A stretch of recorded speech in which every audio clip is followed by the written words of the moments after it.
ನಮಸ್ಕಾರ, ನಮ್ಮ ಬೃಂದಾವನ ಗಾರ್ಡನ್ ಚಾನೆಲ್ಗೆ ಸ್ವಾಗತ. ನಾನಿವತ್ತು ಮಂಗರವಳ್ಳಿಯನ್ನು ತೋರಿಸ್ತಾ ಇದ್ದೀನಿ. ಇದನ್ನು ಮಂಗರವಳ್ಳಿ ಅಥವಾ ಜಾಯಿಂಟ್ ಪ್ಯಾಂಟ್ ಅಂತ ಕರೀತಾರೆ, ಪ್ಲಾಂಟ್ ಅಂತ. ನೋಡಿ, ಇದು ಎಳೆಯೋದನ್ನು ಕಟ್ ಮಾಡ್ಕೋಬೇಕು. ಮೂಳೆ ನೋವಿಗೆ, ಮೂಳೆ ಮುರಿದಿರುತ್ತಲ್ಲ, ಅದಕ್ಕೆ ಎಲ್ಲ ಚೆನ್ನಾಗಿರುತ್ತೆ. ಚಟ್ನಿ, ಸಾರು ಎಲ್ಲ ಮಾಡ್ಬೋದು. ಎಳೆದು ಕಟ್ ಮಾಡ್ಕೋಬೇಕು. ಒಂದೇ ಒಂದು ಕಡ್ಡಿ ತಂದು ಹಾಕಿದ್ವಿ ಅಷ್ಟೇ. ನಾವು ಎಷ್ಟು ಚೆನ್ನಾಗಿ ಚಿಗುರಿದೆ, ಆಗಲೇ 4-5 ಸರಿ ಕಟಾವು ಮಾಡಿದ್ದೀವಿ.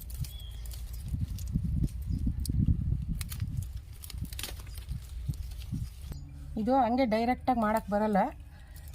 ಕ್ಲೀನಾಗಿ ಕೈಗೆ ಎಣ್ಣೆ ಹಚ್ಕೊಂಡು ಕವರ್ ಹಾಕ್ಕೊಂಡು ಎಲ್ಲ ಇದು ಮೇಲೆ ಸಿಪ್ಪೆ ಇದೆಯಲ್ಲ, ಇದನ್ನೆಲ್ಲ ತೆಗಿಬೇಕು. ತೆಗೆದು ತುಂಬ ಕಡ್ತಾ ಆಮೇಲೆ ಎಣ್ಣೆಯಲ್ಲಿ ಫ್ರೈ ಮಾಡ್ಬೇಕು. ಇದನ್ನು ಚಟ್ನಿ ಮಾಡಲಿ, ಸಾರು ಮಾಡಲಿ, ಎಣ್ಣೆಯಲ್ಲಿ ಫ್ರೈ ಮಾಡಿ. ನೋಡಿ ಎಷ್ಟೊಂದು ಬಿಟ್ಟಿದೆ. ತುಂಬ ಎಳೆದು ಕಟ್ ಮಾಡ್ಕೋಬೇಕು. ತುಂಬ ರುಚಿ ಇರುತ್ತೆ, ಆರೋಗ್ಯಕ್ಕೆ ಒಳ್ಳೆಯದು. ತುಂಬ ಬಿಟ್ಟಿದೆ ನೋಡ್ರಿ.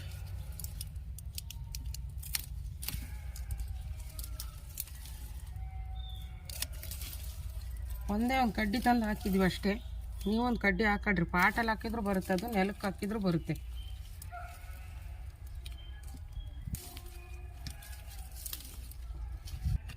ನಮ್ಮ ಹಿತ್ತಲಲ್ಲೇ ಪಾಟಲ್ಲಿ ಆರೋಗ್ಯವಾಗಿರೋಂಥ ಸಸಿಗಳನ್ನ ಬೆಳೆಸ್ಕೊಂಡ್ರೆ ಚೆನ್ನಾಗಿರುತ್ತೆ. ಅವಾಗ ತಗೊಂಡೆಲ್ಲ ಮಾಡ್ಬೋದು.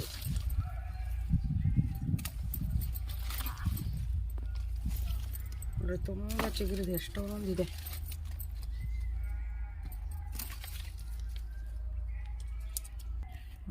ಇದು ಕಟ್ ಮಾಡ್ಕೊಂಡು ಮೊಣಕಾಲು ನೋವಿದ್ದರೆ ಚೆನ್ನಾಗಿ ಜಜ್ಜಿಬಿಟ್ಟು ಅದನ್ನು ಎಣ್ಣೆಯಲ್ಲಿ ಚೆನ್ನಾಗಿ ಕುದಿಸ್ಬೇಕು. ಕುದಿಸಿ ಆ ಗ್ರೀನ್ ಕಲರ್ ರಸ ಎಲ್ಲ ಬರುತ್ತಲ್ಲ, ಆವಾಗ ತಣ್ಣಗಾದ್ಮೇಲೆ ಮೊಣಕಾಲಿಗೆ ಹಚ್ಚಬೇಕು. ಹಚ್ಚಿ ಮಸಾಜ್ ಮಾಡ್ಕೊಂಡ್ರೆ ತುಂಬ ಚೆನ್ನಾಗಿರುತ್ತೆ, ನೋವು ಕಡಿಮೆ ಆಗುತ್ತೆ ಬೇಗ.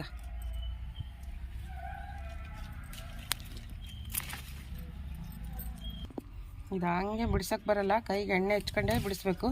ಇಲ್ಲಾಂದರೆ ಕೈಯೆಲ್ಲ ಕಡ್ತಾ ಬಂದುಬಿಡುತ್ತೆ. ಮತ್ತು ಮಾಡಬೇಕಾದ್ರೂ ಅಷ್ಟೇ ಎಣ್ಣೆಗೆ ಫ್ರೈ ಮಾಡ್ಕೋಬೇಕು. ಎಣ್ಣೆಗೆ ಫ್ರೈ ಮಾಡ್ಕೊಂಡು ಚಟ್ನಿ, ಸಾರು ಎಲ್ಲ ಮಾಡ್ಬೋದು. ಇದರಲ್ಲಿ ಮೊಳಕೆ ಹುಳಿಕಾಳು ಸಾರಿಗೆ ಅದಕ್ಕೆಲ್ಲ ಹಾಕ್ಬೋದು, ತುಂಬ ಚೆನ್ನಾಗಿರುತ್ತೆ.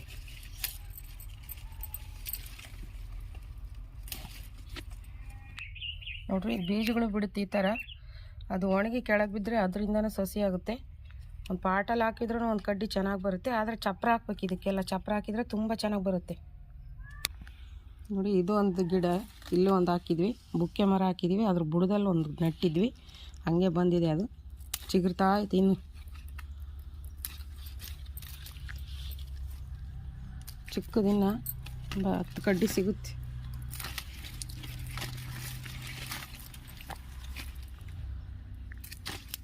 ಬುಕ್ಕೆ ಗಿಡ ಗೊಬ್ಬರ ಜಾಸ್ತಿ ಹಾಕಿದೀವ, ಅದಕ್ಕೆ ಚೆನ್ನಾಗಿ ಬಂದಿದೆ.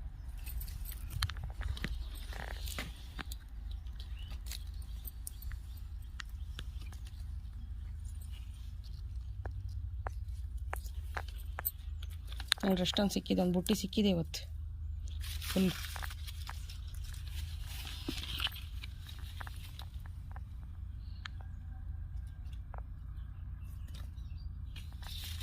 ಇದ್ರ ರೆಸಿಪಿ ಬೇಕಂದರೆ ನಮ್ಮಮ್ಮ ಕಿಚನ್ ಅಂತ ನಮ್ಮಮ್ಮ ಚಾನಲಲ್ಲಿ ಹಾಕಿರ್ತೀನಿ. ಅದ್ರ ರೆಸಿಪಿ ಬೇಕಂದರೆ ನೋಡಿ. ನಿಮಗೆ ಈ ವಿಡಿಯೋ ಇಷ್ಟ ಆಗಿದ್ದರೆ ಲೈಕ್ ಮಾಡಿ, ಶೇರ್ ಮಾಡಿ, ಸಬ್ಸ್ಕ್ರೈಬ್ ಮಾಡಿ. Thank you.